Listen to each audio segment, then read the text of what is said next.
Sa video na ito, tuturo ko sa inyo kung paano maggawa ng rice cooker. Ito yung aming rice cooker. Nasira siya guys kasi tanga-tanga itong asawa ko guys. Doon ba naman naubusan kami ng gas. Pinag-ihawan niya ng hotdog, pinag-ihawan niya ng isda. Kaya nasira, imbis pang bigas lang to. Kaya kung ano lang niluluto niya dito. Kaya ganun, nasira. So ang tatak nito guys ay Hanabishi. Ayan. Sira na siya. Hanabishi, sira na ito guys. So gagawin na natin. Tanggalin natin to.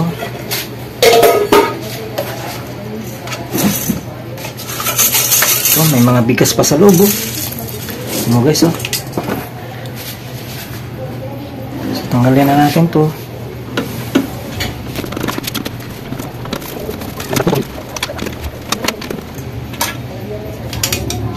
Guys, dumi. So ito yung laman niya guys oh. Yan, kita nyo, yan ang laman. Ito yung parang switch niya kapag nilagyan ng yung parang kaldero dito, magsi-switch siya, mag-on. So diretso lang tayo dito sa ating guys, sigurado ang sira nito fuse lang kasi bigla siyang nawala. So ituturo ko lang sa iyo kung saan ang fuse. So ito yung fuse niya guys. So kapag tinesting natin yan guys, kailangan papalo itong ating tester. Okay. Testingin natin itong tester kung gumagana siya. So testingin natin itong ating fuse. Hindi pumapalo guys. Pero pag idikit natin siya dito, pumapalo. Pag dyan hindi, ibig sabihin nito guys, baligtad rin natin para makikita mo mabuti. Yan guys, ito yung fuse niya guys oh. Mula sa line 1 ganyan oh, hindi pumapalo, pero pag itusok natin to pumapalo. Ibig sabihin guys, sira itong ating fuse. Ito yung fuse natin. So gagawin natin, baklasin lang natin to.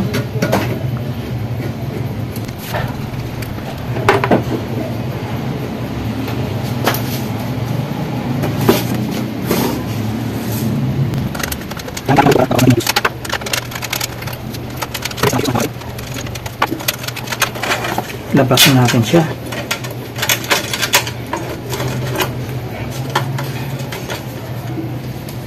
So testingin natin ulit guys. Talagang siyang sira.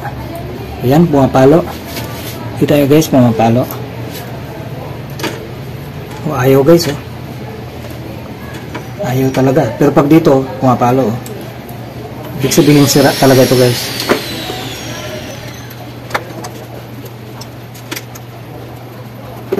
So ngayon guys, ito yung bago kong binili na fuse.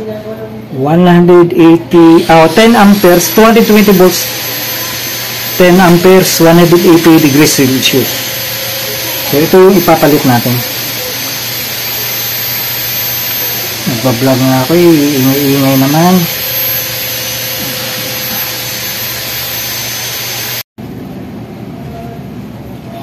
So guys, ito yung sira nating fuse.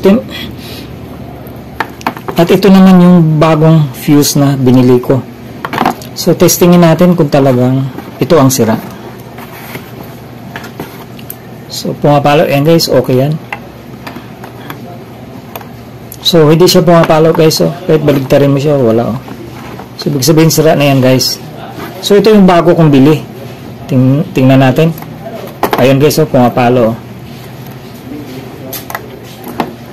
Baligtarin mo yan, pumapalo yan guys. Big sabihin, sira na ito guys.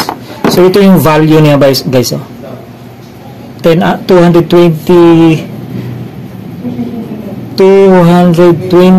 volts, 10 amperes, tapos 185 degrees Celsius ang temperature niya.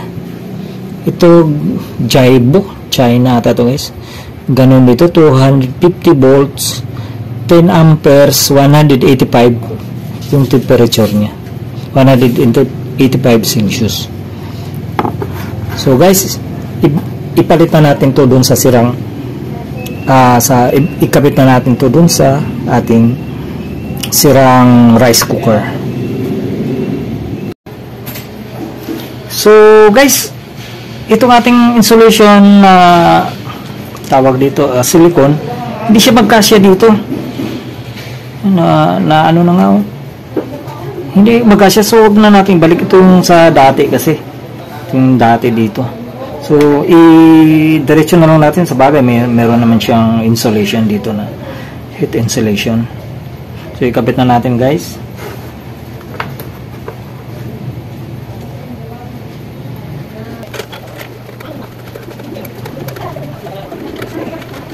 So ikabit na natin siya guys. So huwag natin kalimutan itong daming ano ba ito? Daming dumi guys ha. Kaya mo burara yung asawa ko guys. Magluto. Nilutuan niya ng ganyan guys.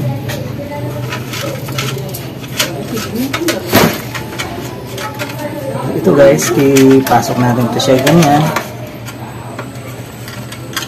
Kailangan ikakabit, ipasok natin siyang ganyan. Kasi ito yung maglalak. Parang washer siya sa loob. Dito kumakapit yung tornilyo.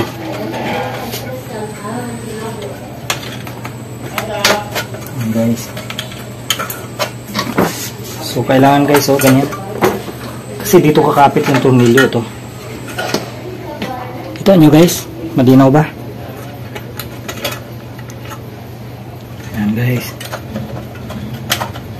Ayan.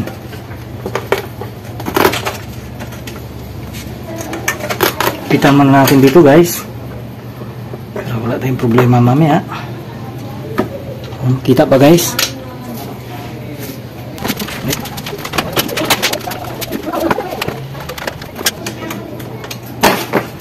So ayan na guys.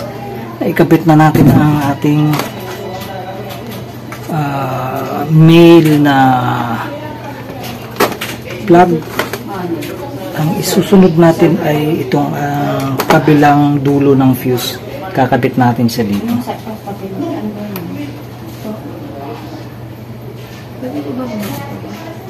Dito sa terminal na to guys, higpitan lang natin. Kailangan higpitan natin mabuti.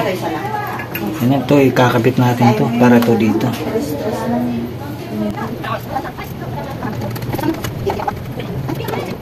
Kailangan mahigpit lang guys.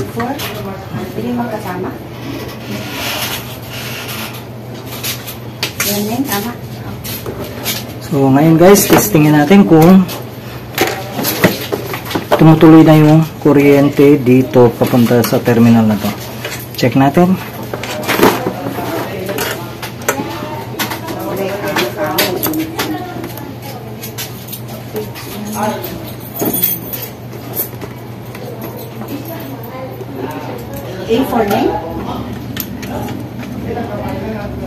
Ayan guys, pumapalo na. Ibig sabihin, ito lang talagang problema. Meron na siya guys. So pag tinesting naman natin itong line 1, line 2, meron na siya. Pumapalo na siya guys.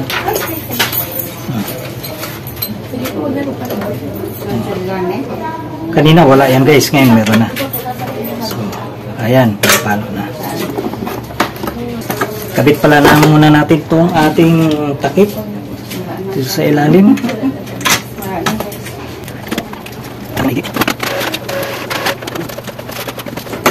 So ayan na guys, testingin na natin. Nag-vlog ako, hingi naman nila may nag-grinder pa ano ba naman itong yung kapitbahay ko hingi. So, titingnan natin guys kung umiilaw na siya. Okay, kabit na natin itong cord.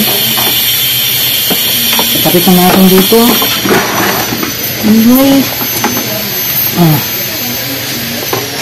So, titingnan natin guys, baka sasabog. Ayan guys, umiilaw na Ay, Teroy. Ayan na guys nag-green na Okay ba guys? Oh, ayan na guys, oh. Umiilaw, oh. Tatanggalin natin. Mawala yan. Oh. Nawala ang ilaw. On natin. Oh, nag-green, oh. Kita mo guys, Ba? Okay na guys. So, the best. Ganyan lang po ang paggawa ng rice cooker guys. Kalamitan po ang putok dyan ay fuse. Kasi sa sobrang init, pumuputok yung fuse. So, kailangan hindi lalagpas sa 185 degrees Celsius ang init niya para hindi masira yung pinoprotektahan niya yung filament ng ating rice cooker. Kaya meron siyang fuse. So, ganun na po. Kung nagustuhan niyo yung tutorial video ko, huwag niyong kalimutan i-click ang subscribe button at notification bell para updated kayo sa mga bagong video na i-upload ko. Maraming salamat po.